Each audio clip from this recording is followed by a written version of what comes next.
Hello everybody and welcome to Over the Rainbow, an LGBTQ plus podcast dedicated to queer education and queer representation. I'm your host, Rachel Keighley, and I use she/her pronouns. Today's fantastic guest is Rachel Smith. Rachel uses she/her pronouns. She is a writer of TV drama and lives in the Pennines with her husband Russ, he, him, and two teenage children, Alex, they, them, and Isaac, he, him. This past year, Rachel's two children came out as LGBTQ+, and she shares those stories with us and her journey understanding all forms of identity. Her reflections are refreshing and amazing, and she is a wonderful example of parenting LGBTQ+ children. We also reflect on the effects on children growing up in the patriarchy and being conditioned into their traditional gender roles. From this, we discuss how LGBTQ+ education is so important and the value of seeing yourself represented in education and in the media. Finally, Rachel shares with us many books, podcasts, and amazing resources for both LGBTQ+ children in coming out and their parents to be well informed and well placed to spark conversations in society on representation and identity. So, let's get on with the show.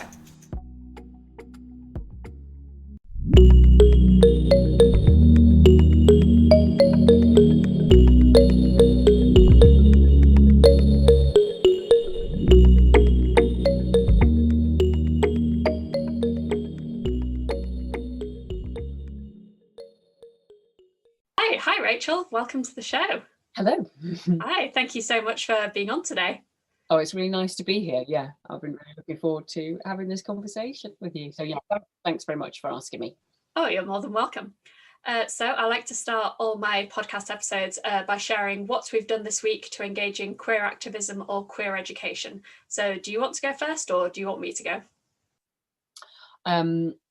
Okay, I'll just dive in. So there's just couple of small things I can think of. I was thinking about Christmas presents for my kids and books, and I thought I want to find some YA novels that aren't all heteronormative. So I thought it might be good to put that out on Twitter just to see if, and see if I get a little thread going. So I did that, and I got some really fantastic suggestions back, and I thought, it's perhaps helpful with other people.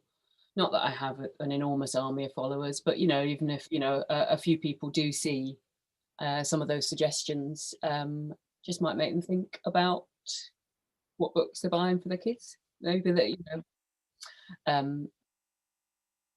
So that was the main one, I think. Oh no, that's really good, because I don't think I'd even thought about it, but now I do. I have very few queer books, so that is a very good point. Yeah, they don't exist, or if they do, I don't know where they are. Yeah, I think there's something about, I'm as a writer, I'm very interested in stories, obviously, and then that kind of thing of, I know for a lot of my friends of not finding yourself in stories, either in literature or on television, is it's really hard. I know it's hard as a woman when you feel like, you watch telly and you think that there's another male story bit. I feel like I've seen this story told a lot, and I'd like to see some more stories told from a female perspective. So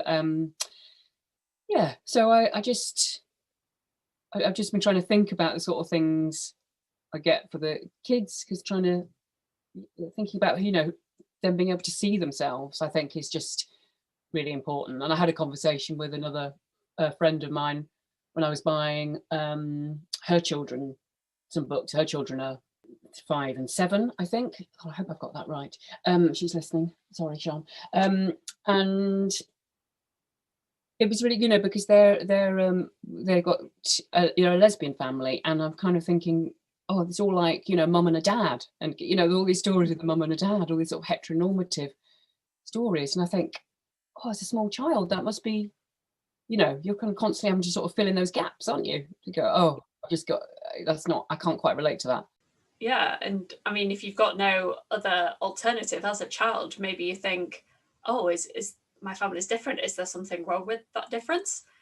And obviously there isn't, but as a child, you don't have the sort of awareness to be able to compartmentalize and break that down. Exactly. So what does that do to you internally? You know, if you're just not seeing yourself or your family represented. So yeah, I've gone off on one about stories, which I'm sure I'll bang on about later on. So what about what was your queer activism? Yeah, so I was on the phone to my friend this week who lives in Australia, and she was just asking about this podcast and the sorts of topics that would be featured. She herself is cisgender and heterosexual, and I gave her just a brief list, and she started to ask some questions, and then she sort of confessed that me starting this podcast has given her the confidence to actually admit that there are a lot of things she didn't know, and that she feels like she can now ask questions, because before she thought, oh, there's many things I don't know about LGBTQ plus identities, but I feel like I should know them, but because I don't, there's something wrong, I can't ask. And I think she now thinks, oh no, it's okay, I actually can ask, I'm allowed to educate myself and admit that I haven't known in the past, and that's okay. So I think that was really, really good, because yeah, it's quite sad if people think that they're not allowed to ask questions. Yeah, so it's opened up a whole conversation potentially between you, but also between her and others, that actually of feeling that, yeah, it's okay to like properly engage, or just go, I don't really get that. I know that feeling. Sometimes you feel like, oh, I don't understand all this, you know, particularly around, you know, a lot of the new conversations that spring up around gender. You know, you know, for a woman of my generation, I'm the classic demographic of, you know, what are the kids doing? I don't understand, you know, sort of. So oh, that sounds great. Yeah, thank you. Yeah, it was a really great conversation, and hopefully more people will feel that way, that they can ask questions and they're allowed the opportunity and the safe space to learn, because that's what we're all doing. I don't profess to know everything either. There are many things I need to learn. Yeah.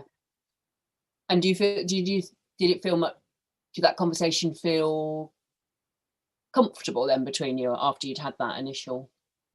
Yeah, it definitely did. Like, there was absolutely no judgment on either side. Like, I was making sure she didn't judge herself for previously not knowing the answers, and then she was able to, you know, really without boundaries ask exactly what she needed to know, and now she's gone away more informed, and she can hopefully apply that to her life, which is great. Oh, great. Yeah, amazing. Awesome. So we'll start the main content of today's episode. So I was hoping that you could share your story, Rachel, because I believe your two children came out in different ways recently over the past year or so. So I just thought that this would be an amazing opportunity to share that journey with others. So if there are LGBTQ plus younger people listening who are thinking of coming out to their parents, maybe it'll give them a bit of hope or a bit of a guide. Or equally, if there are some parents of children that are LGBTQ plus, then we can maybe help them know the best ways to support their children. Obviously, each person's journey is going to be unique, but I'm sure there'll be a lot of people that will be able to take away some really valuable things from this conversation today. Hopefully, yeah. Yeah, because I think, well, I know myself, and I think that's one of the reasons I was really keen to do the podcast, that I found it really useful hearing other people's stories, even though they might be really different from your own. It's something, it's just really helpful, isn't it, to feel that there's other people going through this, and also other people that might be feeling similar feelings, you know, that aren't always, they're sometimes complicated. So yeah, so my family's story is that, so I've got two children, 13 and 15. So the first one to come out, they were both this year, so it's been an eventful year. It was quite early on in the year, and I don't know, time's a bit funny, isn't it, in this whole COVID thing? So it's all a bit fuzzy and hazy, you know. But I think it was quite early. It was before lockdown, anyway. Before and after lockdown's a bit like that, isn't it? Pre-coronavirus, yeah. Yeah, it's pre.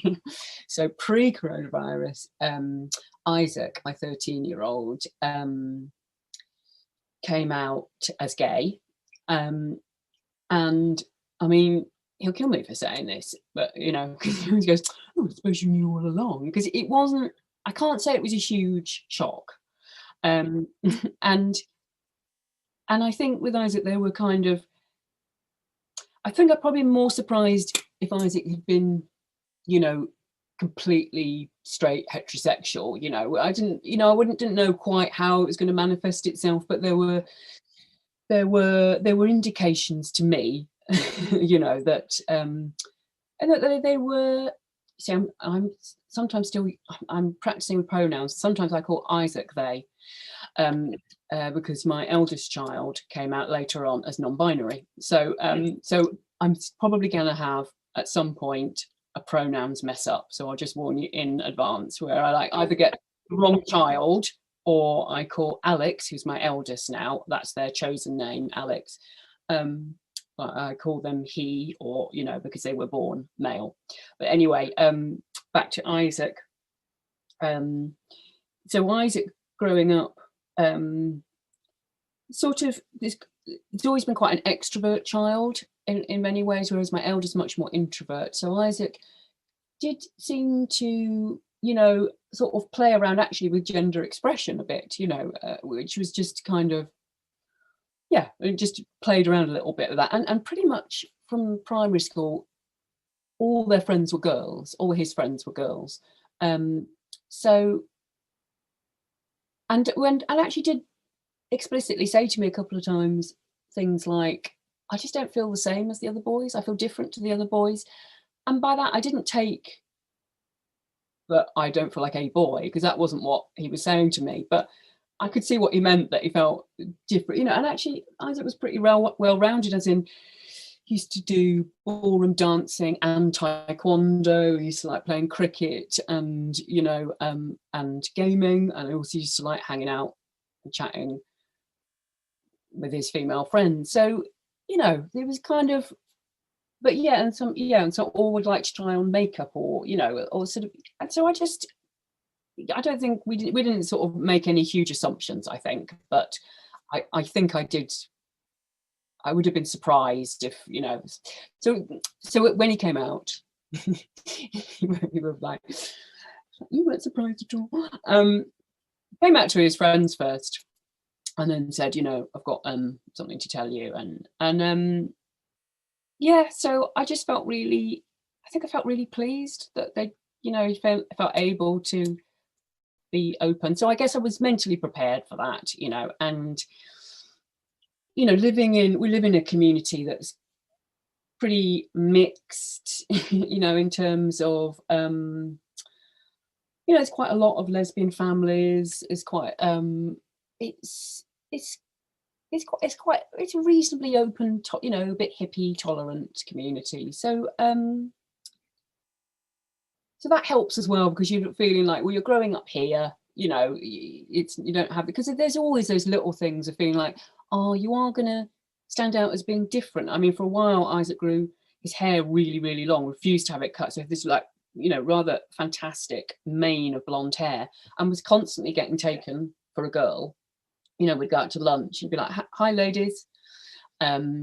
Also getting told he was in the wrong toilet, you know, and actually that sometimes used to worry me, like, because, you know, didn't always look the same as the other boys. So yeah, so coming out was just, I felt like, I mean, my default response generally to there's something new going on is like, need to order some books. Buy some books. So I need to read. Yes, we need to make sure. So I bought him This Book Is Gay by Juno, Dawson. And yeah, and I did think more about, like, you know, has he got stuff that reflects the world to him? And, you know, and we watched Pose together, which some of the storylines I realised were quite full on.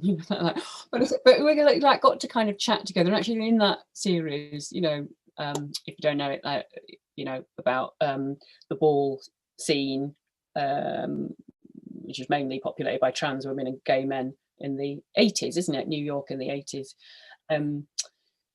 But there's also such a really sweet gay love story running through that series. So I felt like that was really lovely for him to, I'd already watched series myself, so we sat and watched that together. Now we're on Schitt's Creek, so again, there's a really great it's just normalized in that series, gay relationships, and there's a really funny, sweet central gay relationship in that. And so I think for all of us, my eldest said, when I told her, because Isaac asked me to pass it on to Alex, said, well, it doesn't change my opinion of him, he's still annoying, which I thought was that's amazing. Yeah. Eldest sibling. They might kill me for this, but anyway, I thought it was a great response. So that was Isaac coming out. I mean, I guess that the worries that you have for your child are more about society, really, about like, is this going to be okay for them? It's like you live in this quite tolerant little community now, and I'm pretty confident it's probably going to be okay at school, although there seems very little education at school about sex ed generally. And when I look through that book, this book is going, but well, this again is quite full on, but I would rather had. And I think generally giving children information is a good thing, that you can talk to them about, rather than giving them nothing and allowing them to educate themselves about sex through porn on smartphones, which seems to happen quite a lot. And to me, that's quite damaging to male-female relationships. Couldn't agree more, yeah. So that was Isaac, and my husband Russ again. I think we've both been sort of forewarned. So it was a rare, So we were, it was full of, it was a lot of joy really around that he felt able to talk to us, and then it was later in the year. Alex came out, and that was a massive surprise. So, it's quite a contrast in that I just absolutely had not seen that coming, that they identified as non-binary. Absolutely not. I mean, in retrospect, when Russ and I talked about it, they're trying to go, oh, there was that time, or, there was maybe there was a bit of playing with, a bit of experimenting here with gender, how they presented, but hadn't really thought anything of it. So and they, they're such a private person, really, sort of quite quiet and introverted and private, and I just had a sense that there was something going on, but I didn't know what it was. It just seemed more introverted and private, and I remember having a conversation. Do you think they're all right? Do you think do you think Noah was the name that I gave him? So that's what we were calling them at the time, and they said later it had been 6 months of sort of working up to telling us, so it had been a sort of we've been having these feelings and trying to work it out, and then talking to someone else about it, and so obviously they were carrying it for a long time, and so I am again really glad that they've been able to come out and talk to us, because even that thinking about 6 months where you felt you had to keep that hidden, makes me a bit sad. But it was a complete it was a real surprise. I remember, I said we're in lockdown, so I'd forced them to go for a walk with me just to get them out of the house, and they'd agreed really readily. So I was a bit like, oh, I was expecting a fight. What's this? We're sort of halfway round the walk, and they said, I need to tell you something, and so I thought, so I just, ask questions. I asked about, like, how do you feel about your body, and and how's that, and I think subsequently I realised, actually, even though I've followed a lot of the awful toxic gender debate, oh, it's just makes me so sad. You know, partly because of the demographic that I'm in and that I've seen people, you know, engage in that.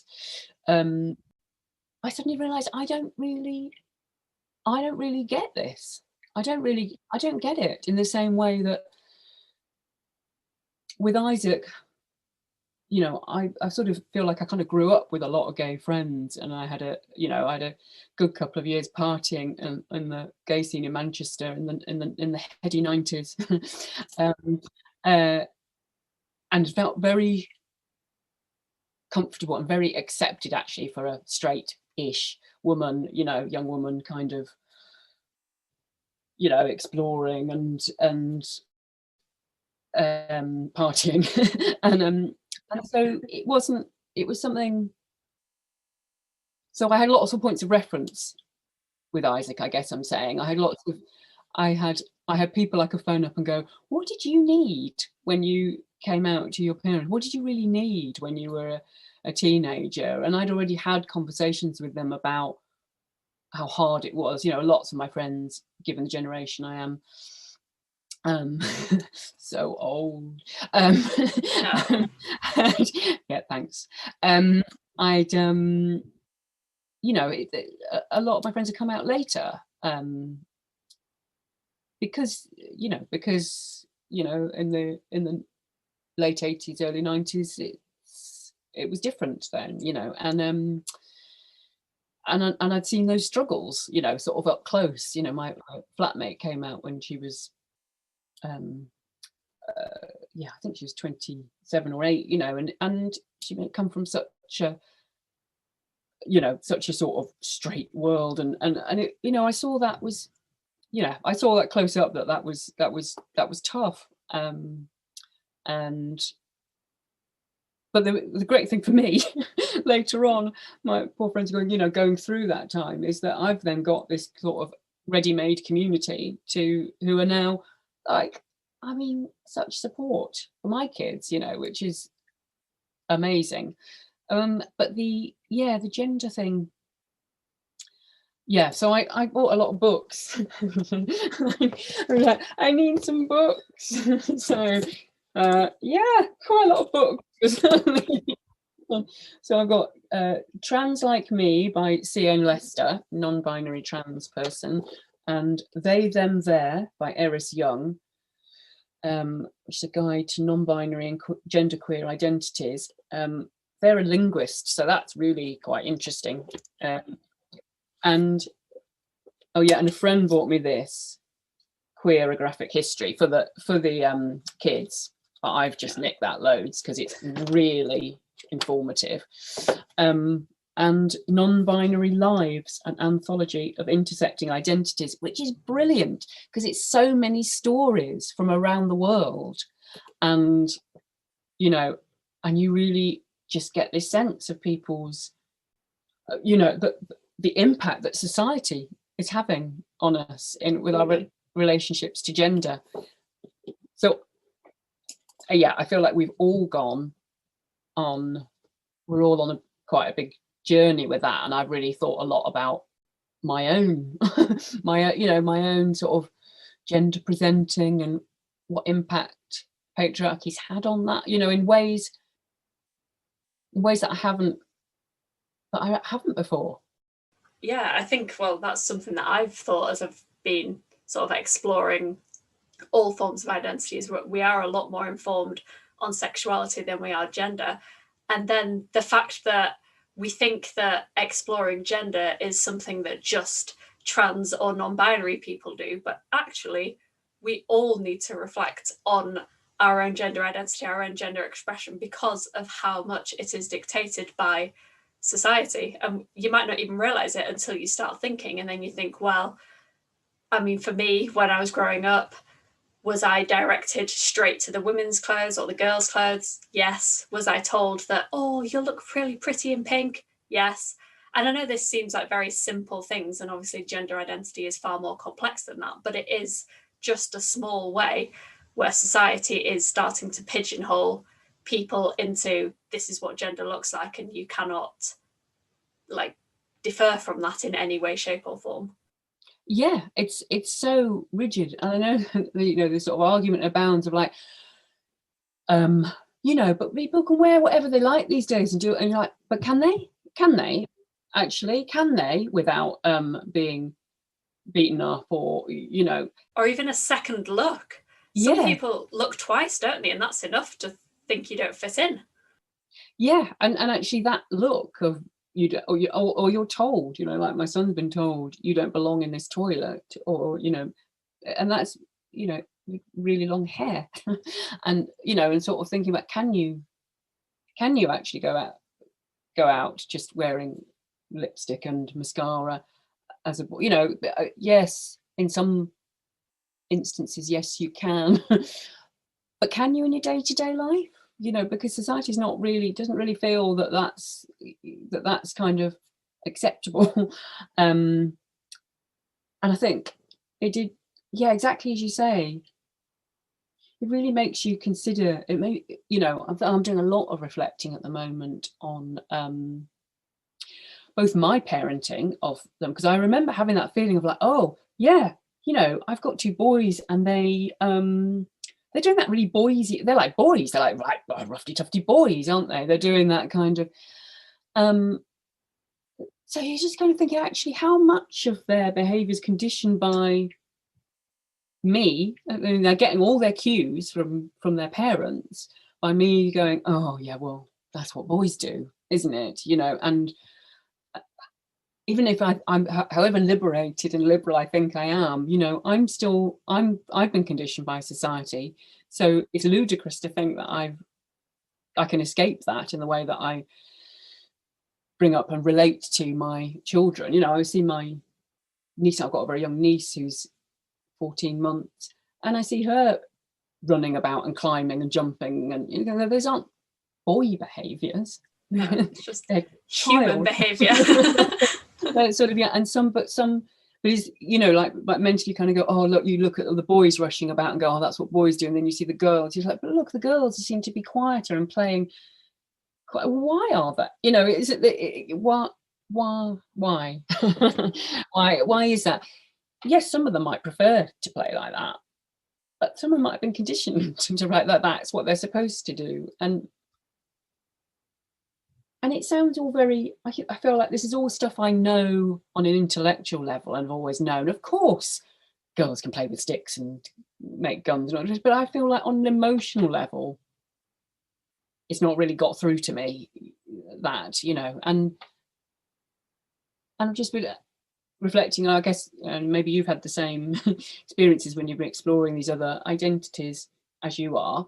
You start reflecting on your own gender presentation, don't you? Of thinking, oh, I used to be an actress, so I think I was so conditioned in like what I'm supposed to be as a woman, because I've got to kind of extra perform that, because I need to like play a woman. And what is a woman who, oh, okay, so I'm young, I'm in my 20s, I'm blonde, and there's certain parts I'm getting cast as, so I kind of got to play up to that. So yeah, I was kind of thinking, yeah, because I had the stage of like having a crew cut and wearing docks a lot, and that sort of didn't last me all the way through drama school, because I got told by a director who was male, I think I said this to you, that I needed to learn to walk in high heels, because I was playing a character who the men were really attracted to, and he clearly wasn't buying it in the way that I moved. And that I just hadn't got those, stiletto struts of Pat. And obviously that was ridiculous. And I remember mocking it at the time. And yet I think all those sort of comments, when you added them up, all had an impact on me. And I remember sort of moving away from, I was always much more comfortable. I've gone back to, big boots and things, not the crew cut, admittedly, but did you feel the pressure to conform then? Yeah.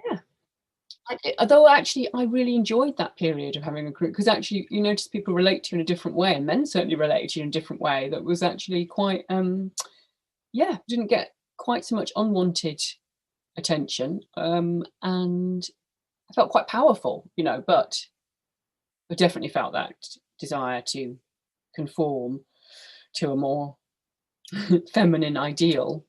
And I think that that sort of experience that I described earlier of that kind of being, allowed in to a sort of queer community, um, gave me a chance to explore other facets of my, because I sort of look back on that, I always thought, well, I was just having a big old mad party time then. But actually, I think there was a bit more going on as well as that. Is that I was able to sort of, in what felt like a really safe space, incredibly safe there, sort of, play around with how I presented, and kind of anything went.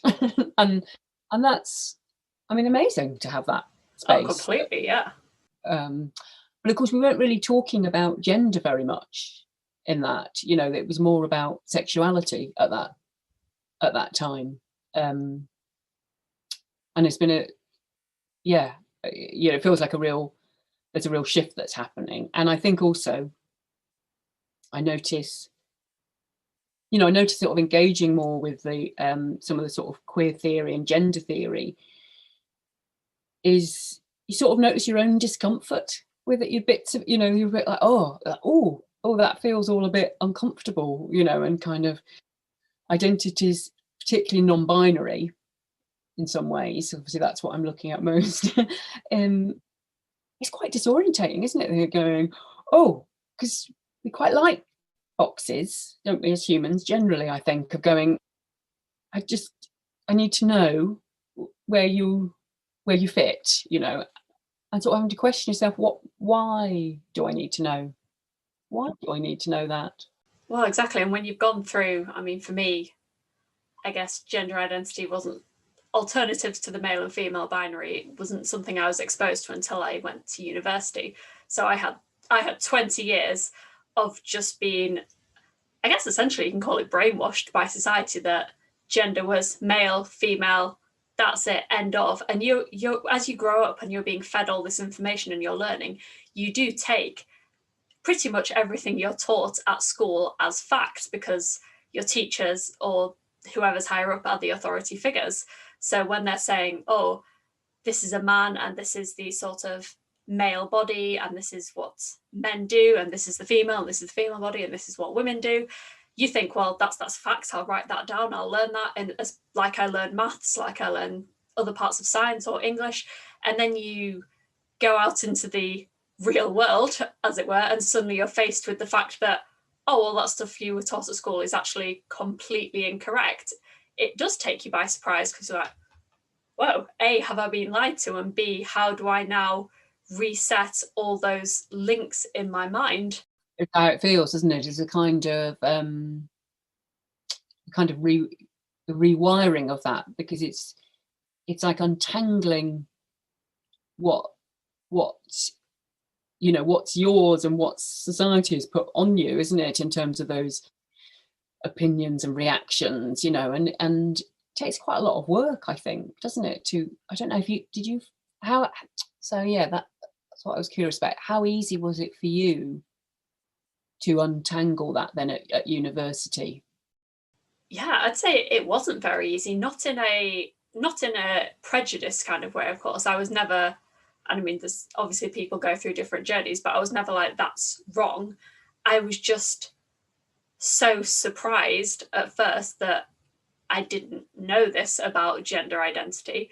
And I started to question, oh, well, how much else do I not know? And why do I not know this? And then I like I've sort of alluded to already, I was like, well, how do I figure this out in my mind? Where do I go to learn this? Am I allowed to ask people questions? Or is that disrespectful? Is that me admitting that I've got things wrong for 20 years of my life? So it was a struggle in that sense. And I sort of went down the quieter route of doing private education by Googling things online, which was very helpful. But I think it was really speaking to other people who either did not conform to cisgender labels or just knew a lot more about it than I did, that really, really helped. So speaking to them personally, you mean? Yes, exactly. Yeah. But it's building up the courage to do that in the beginning. And I'm just really sorry. My knowledge is really lacking in this particular area. Please, can you help me? And that is quite a scary thing to do when people have had to struggle. Yes, yeah. It feels like asking quite a lot, doesn't it, in a way, of someone. Like, please educate me. Yeah, it's and was there was it just a general feeling of like, oh, I feel slightly at sea at this, that I want to, or was there any sort of particular thing that prompted you more on that journey? I think what really prompted me was, so I came out at undergrad university, and one of my friends put me in contact with the person who was the president of our student union at the time, who was bisexual. And so she was absolutely fantastic. So she was sort of like helping me explore sexuality, because I was sort of like completely at sea, had no idea what to do, what I was, who I was. And then she said, oh, you should speak to the president of our LGBTQ plus society. And that person was trans and gay. And I was only ever exploring my sexuality, and I have never had any questions about my gender identity in that respect. But it was the first time I'd come across the fact that people do question their gender identity. I guess I'd taken it for granted my entire life that I was female. I never thought to question that in any way, shape, or form. And so I was shocked, because it just had never, ever, ever had I been exposed to anything like that before. And there's nothing wrong with being exposed to it. The thing that was wrong was the fact that I hadn't been. Yeah. I think those sort of, it can be really powerful, can't it?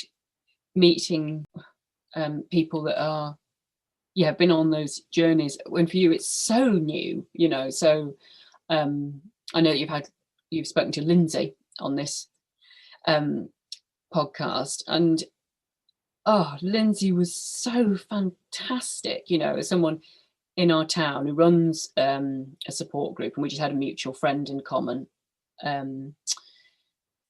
who's actually the parent of one of Alex's little gang, and so I was chatting to her about, Alex coming out, and said, I've got this friend, Lindsay, who's non-binary, and they're probably a really good person to chat to. And wow, so generous.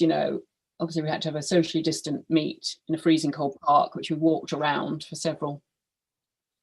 hours, I think, and they were so I just saw incredibly generous in talking about their journey and their story, and I learned so much from that conversation. I do think I'm totally with you on speaking to people that understanding their stories, isn't it? That I learned so much that conversation. I realized I'd read a lot, actually. I read a lot in this whole, in the whole gender wars. I've read a lot of articles that I really strongly disagree with, because I wanted to try and understand the argument that, gender critical feminists give, because I felt very upset about, feminists sort of tearing each other apart, and about the whole trans exclusionary thing. So I've really tried to understand that argument, and actually what I realized after speaking to Lindsay, I was like, wow, I've spent a lot of energy and time trying to understand, because actually those arguments are much more in the mainstream actually at the moment, the gender critical arguments, I mean. And yes, there's lots of stuff on Twitter if you but actually that's not the same. And it seems to me a lot of that community, in Twitter, are so much like feeling so under attack that it's more about defending, and so you're not really hearing people's actual stories of their actual experience and journey, and so it was a real sort of light bulb that for me, for that, realizing I need to hear more people's experience, because this isn't something I've heard very much before. And I've got a lot of gay friends to talk with about sexuality, but this is something different. And also I want to understand it because it's my child, and so obviously that's prompted me into a much deeper, engaging with it. But it did really show me that I've engaged it in quite a one-sided way, even though I don't agree with those arguments. I've been trying. It's almost like I'm trying to sort of stress test my own thinking of going, oh, I feel instinctively this doesn't sit with me, but is there something in it, and sort of you go further down, you're like, oh no, really it doesn't. So I just those personal experiences, and that's what some of these books, like the non-binary lives, are suddenly going, wow, there's these experiences that I'm finding not only illuminating, but are also just making me think about my own gender in a new light, and about what society, has done to us, because there's people from different cultures having different experiences. And so I think just and some really great podcasts as well, I found. I think I mentioned to you the My Non-Binary Life podcast, which is on BBC Sounds.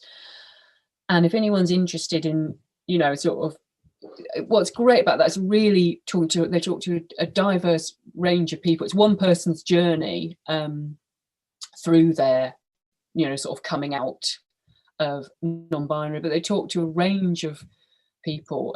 Travis Alabanza's on there, and there's and lots of other people. So I just found it really moving, actually, just to hear those stories and to really understand. You think, oh, I've made assumptions about so many things. I've made assumptions about what gender dysphoria is. I haven't really thought how it feels, and obviously I've got to try and think how it feels, because I'm sense from conversations with Alex that there's some element of that going on, and I've got to try and understand what that feels like. And of course, you really, when you do start engaging in that, you think, I wish I'd done this before, because actually it's quite, I mean, this is where a lot of prejudice comes from, isn't it? It's not understand, it's not really seeking to understand what people's actually, it's assuming what that journey is. So yeah, and there's other books, The Trans Like Me, C.N. Lester, I thought really explained, in a very raw, honest way, their own experience of gender dysphoria and what that's like.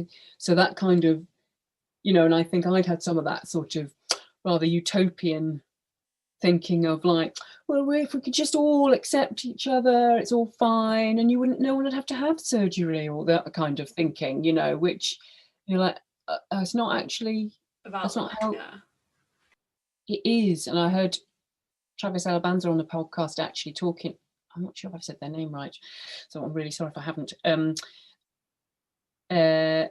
but talking about their innate dysphoria and the dysphoria that society has given them, and how difficult that is to untangle that, and we don't live in that euphoria. So what's the choice is to to kind of it comes to what you can't ignore that then, because you're feeling those really negative feelings about your body, and some of it's coming from society, but society's not going to change overnight. Society is, hopefully things are changing, but that's still good. So sort of untangling that innate dysphoria from what society is putting on you, saying no, you can't express yourself like that, you can't look like that, you can't, your body shouldn't look like that.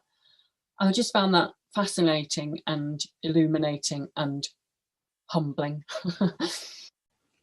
Yeah, completely. I think, and obviously this whole process about educating myself about gender identity and other sexualities beyond my own it's obviously, I in no way mean to make this about me, but I almost, in fact not almost, I did feel guilty in being complicit within a society that has been labeling people and excluding others just by the way of the fact that I hadn't opened my eyes enough to see beyond the binary. And I know that that wasn't, I can't take all the responsibility of what society's taught me on my shoulders, but I have to take some responsibility and ask myself why I never questioned it. Why have I taken this as complete fact when even something as simple as I grew up not always wearing dresses. I liked to go and play outside with the boys if we want to stick to gender stereotypes. And it's like, even something like that should have been enough for me to question that we don't all live in these same boxes, and that, but I didn't until I was 20. And it's like, I don't know, I feel a sense of shame over that. And I think maybe a lot of people also feel that. And I think also that might be a reason why a lot of people are scared to ask the questions, because they feel so, oh, I should have known this all along. Yeah. Well, you feel ashamed at 20, try 49. We all come to it in our own time, don't we? But there is but it's interesting, isn't it, if it doesn't directly affect you. I mean, it's the same journey that a lot of us have to go on, in terms of the Black Lives Matter, or of going, we, it's sort of you can ignore that or feel like, well, I'm not racist, until you're forced to confront, well, what part are we playing in this white patriarchal society? Are we benefiting from it? Yeah. If we're benefiting from white supremacy, then it's time to question that. And I guess it's the same. It feels to me like a similar dewiring oneself of trying to understand. And I think that it is quite disorientating, and I think being honest about some of the discomfort around that is quite important. It's not it's really easy, isn't it, to mock. There's lots of mocking of the woke generation and woke liberals, and and it's really easy. I think that's really easy to do, and it's really hard. It's a lot harder to really look right in the face what's going on, your own part in it, and where you might have been complicit, and the things that do make you feel, where you have got discomfort, and trying to work out, where's that coming from? Is that coming from? I don't know if you've seen this, a really brilliant documentary. Have you seen the documentary Disclosure? I haven't, no. Oh my God, so good. I really recommend it. I'm sure it's still on there. So it's about trans representation. Wait, sorry to interrupt, was it Laverne Cox? Yes. Yes. Amazing. Laverne Cox. I've seen the start of it, that's why it didn't quite twig. Oh yeah, honestly, it's really, but I think that what that really made me reflect on was and someone put this, actually, I posted about it, and we had this sort of conversation online. Someone put it much more eloquently than I did, but someone, I think one of my friends said it really makes you realize how you've been groomed by society, by these representations of trans women, in that, what's that Hannibal Lecter film, the title's gone out of my head. Oh, Silence of the Lambs. Thank you. Yeah. That really famous film. By representation of a kind of, a man dressing up as a woman, a transvestite, and preying on, that awful, horrible serial killer, but you kind of think, oh, it's just a film. It's just a film. It's just a made up story. But actually, you think how few of those stories are getting told, what we're being conditioned into thinking, and actually kind of tracing that. I thought it was such a brilliant documentary, the way it traced it through the years, from the sort of early black and white films, and through to today, to kind of the Pose and Transparent, and those more recent dramas dealing with trans stories that are done in a different way. And I thought it just really brought it home to me how important stories are, and actually where a lot of the kind of myths about trans people and the fear and discomfort of trans people as a threat, trans people as a threat is coming from, we have kind of been conditioned by these things, and it's uncomfortable. It's uncomfortable to unpick those, because you've got to look at some of you think, oh, I'm a really tolerant person, but you've been, those are the stories you've been seeing. And so yeah, I think that's why I think stories are so so important. 100%.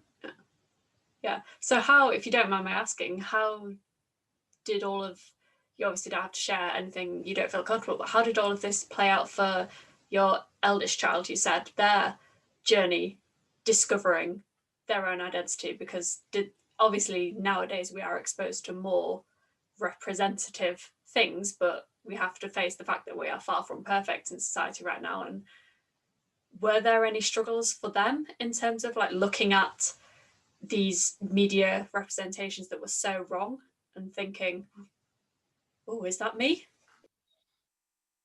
I feel like we're still quite early on that journey, so in some ways that's difficult to answer. But I remember just before they came out, and you're thinking about this stuff going on inside you, and thinking about coming out. That's quite hard, isn't it? Then it's quite hard, and I think for them, they're kind of the gender expression is something they've not. I think it still feels quite early days of exploring that. I mean, so obviously I'm male presenting, and at the moment that's still how they're presenting. It's jeans, band t-shirt, jeans, socks, which is sort of the uniform of a lot of their mates as well, who are mainly female. But so there's not a kind of so I think it's early. I think is what I'm saying in that journey. And in terms of seeing, but I feel very conscious that there just aren't many stories out there where you can go, oh, there I am.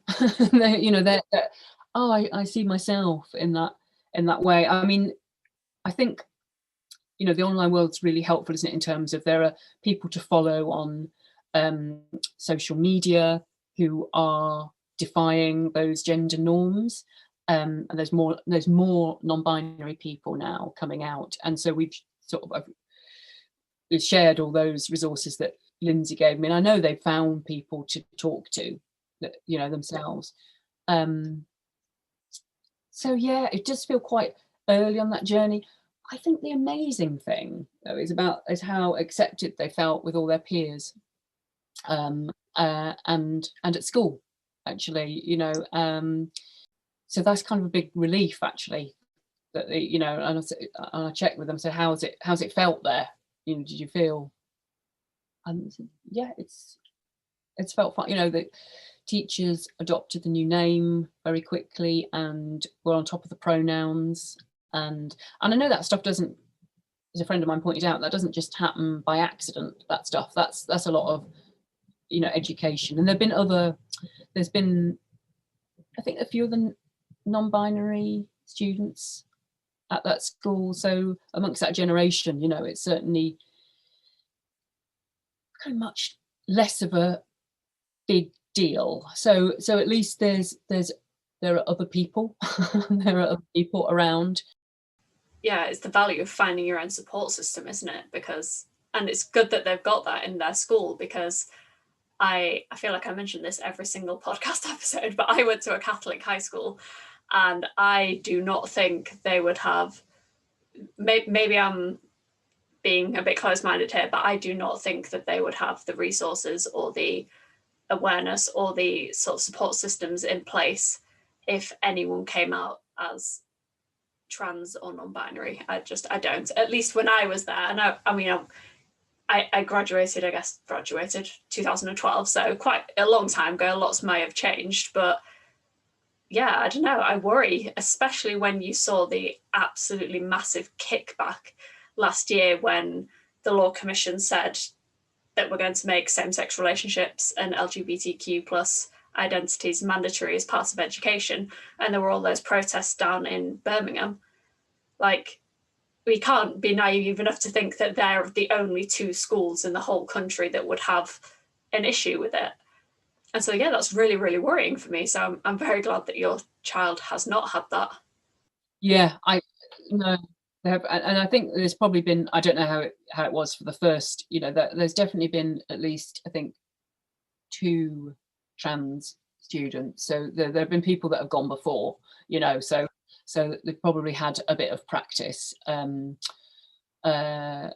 so that is great. But I think you're right. But I think that also might be a reflection, partly of the community that we live in. That it's perhaps which isn't to say it's all lovely and sunshine and tolerant, but that it does feel like just in terms of numbers, there are more diverse families that live here perhaps than in other small towns, since we are really a small town.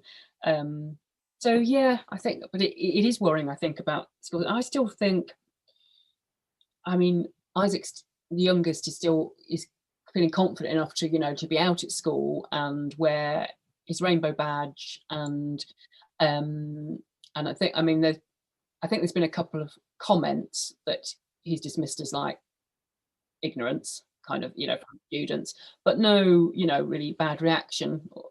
But I'm not certain if there's really much other support there. I don't think, because I think schools are really nervous about it. I mean, it seems it's a really long time since Clause 28, which I grew up in.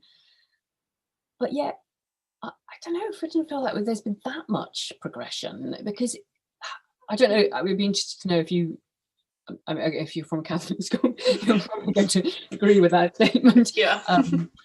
Not to generalise. It's perhaps more tricky for some faith schools. But I'm really disappointed by the lack of sex education generally, and then it doesn't really seem to be. So I've asked, I said, have you talked about same-sex relationships? Has that been talked about? It's like it's sort of general euphemistically just relationships seems to be talked about. Oh well, that doesn't, that's not very helpful, is it?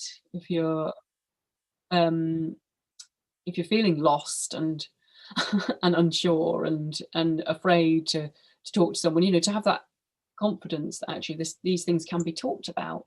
Exactly. And I think if you're growing up and you're in school when you're exploring your gender identity and your sexuality, because obviously some people come to it later in life, but if you're at other school age, the amount of trauma that would be taken away just purely by having an inclusive education about same-sex relationships and sex in general, it would save a lot of issues, a lot of struggles, because it would be there. You'd be like, oh, okay, I am allowed to be anything other than straight and cisgender. Like, well, not allowed, but it's okay, and this is what that looks like, or the many ways it can look, and this is where I need to go if I want more information. But yeah, we have nothing. So having to try and Google it on your own, sort of in secret in your bedroom late at night, is really, really scary.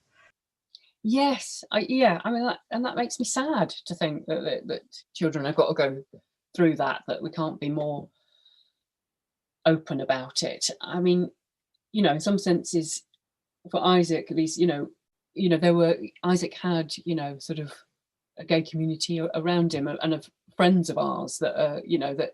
So it's not. You can see that there are models for this. You can see people like him growing up. Well, he might not, because they're just old to him. These really old people. But what if you don't have that? What if you don't have that? Yeah. So I do share your worries about the lack in schools a bit, and that's probably why I was pleasantly surprised about the I was impressed with their approach to Alex in terms of pronouns, and actually ringing me up and checking in about we're going to do this. Is that going to be okay for Alex? You know, and I've really appreciated that. You know, that kind of checking in, going, I'm not, because it should be a conversation, should be. I'm not sure. Will this feel okay for them? And I think that's really made a huge difference to Alex, actually, in terms of feeling accepted. You know, in terms of this. I'm really aware from hearing other people's story, that the coming out is not something that just happens once, and that's it. Is it? It's a really, it's a whole journey. So here we are at the start of the journey, but they've been accepted, and people have gone, oh, okay, and the difference. I have to say that's the really amazing. I mean, I've seen the difference in both my children since they've come out.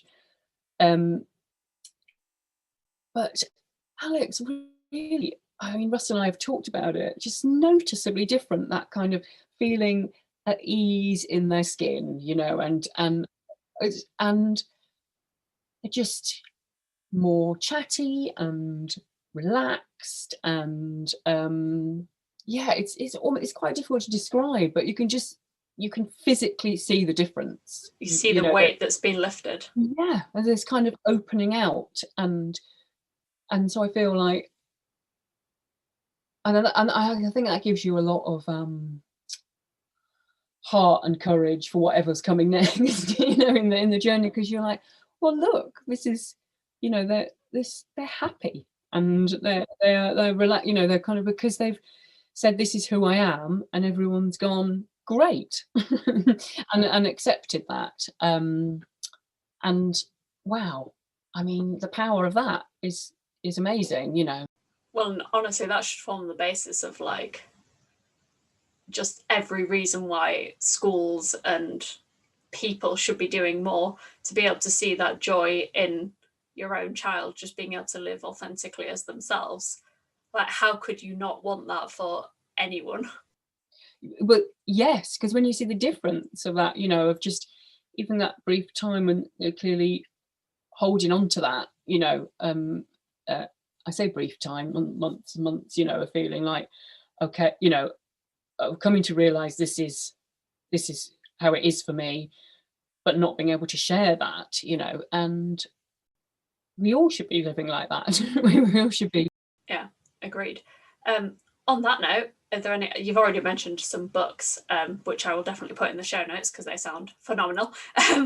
But do you have any other resources or advice you want to share with perhaps other parents or other LGBTQ plus allies that are having to reflect and should be reflecting and learning? I think what we touched on before about if you're having to do the work is being really honest with oneself, and I think honest about those talked about those kind of feelings of discomfort, because I think those teach you something. Those feelings of discomfort, of where your edge is. Why am I feeling this way? And allowing that to propel you a bit more into curiosity. I think just seeking out those stories that aren't in the mainstream for me has just been really, really important. It's all about getting yourself out of a place of complacency, isn't it, and into a place of awareness. Yeah, and I think that is easier said than done. So I think it is like recognizing that is difficult work, and you can't do it all at once. So I think, and you can't overwhelm yourself in that. So I think for me, I definitely, and I think I'd say this to other parents if they're kind of on this sort of similar journey, is I think pacing yourself and working out, and this is quite a long journey, whether you're a parent that's on this journey with their child, or you're an ally trying to work out how to better engage. I think knowing that it is quite a long journey and it's a lot of work, and it is quite difficult work, I think, because society's done such a number on us. Yes. So I think acknowledging that, and I'm thinking so hard about what does this mean, and what's my place within this, and how do we move forward? And I think Alex would probably say that I might have overwhelmed them at times as well. I've got all these books for you, realizing actually maybe the books are more for me because they know how it feels. Although they did say this is so desperate to foist books and things on. So please let me give you things. And what about this podcast? And be like, okay, enough. So when they said, "Oh, I'm interested in that book," I was like, "Yes, I'm ordering it now. I'm ordering it now. Here's the book. It's going to be here tomorrow." Which was the Trans Teen Survival Guide by Fox and Al Fisher, and they're both non-binary. I think that's right. So there's a lot in there, that covers, it's a very sort of general book, I think, and covers all sorts of practical and emotional stuff. So that was a book that they found useful. The rest of the books are clearly for me. But that's great too, because I think we said it before we started the podcast episode, or we said it right at the beginning. All the work cannot be on the side of the LGBTQ plus community. It has to be the allies and the people who don't have those experiences also learning about those experiences. So what you've done in getting those books and supporting your child is absolutely amazing. Oh, well, yeah, it felt necessary for me. That's kind of how I think it's. I think pacing yourself is really important. Understanding you can't undo all that work straight away, and it takes practice. I think it takes practice, and I feel like I'm learning to have conversations about it with people. I feel like I'm still learning that because it's still quite new, So when you have this conversation, people go, "Oh yeah, so oh right, so you've got children?" "Yeah, I've got children." "And so boys or girls?" Well, but with practice, I'm getting better at that, of doing that kind of, yes, 2 children. Yes, one is the boy, one is non-binary. This is what non-binary means. I think it's like knowing, I think it's important personally, I have found this, to know when, what fight it's appropriate to have when, where it's best to spend your energy and where it's not. And if you can feel like this is not gonna, be, then I just have to give the impression that this is something that's how my child identifies. I'm really happy about it. They're really happy, and we don't need to discuss it any further, But if you feel that there's an opening here for someone that is ready to have that conversation and is genuinely curious and in good faith, then to be able to have that conversation. But I think I've learned, you don't have to have that conversation with everyone if you're not ready to, if you feel that they're not ready to hear it, I guess, is what I'm saying. No, I think that's a brilliant message, and it's a really good one to end on, is we all need to take those steps to slowly educate ourselves and to have these conversations with others, but we don't need to feel that we need to dive in head first and have all the conversations all the time and know everything immediately. It is a journey for all of us, and we need to be kind to ourselves as we all go on this journey. Yeah, I think that is really important. Yeah, so thank you very much for sharing your story today. I really appreciate that. Oh, thank you. I really enjoyed the chat. Oh, you're welcome. Yeah. Thank you so much for listening, and I really hope you enjoyed today's show. New episodes are available every Wednesday, so please do download, subscribe, and share with everyone you know. If you have any suggestions or feedback, please leave those in a comment or contact the podcast on Instagram. The Instagram handle is @_overtherainbowpodcast, or on Facebook @overtherainbowpodcast13. Have a great week, and I'll speak to you all soon.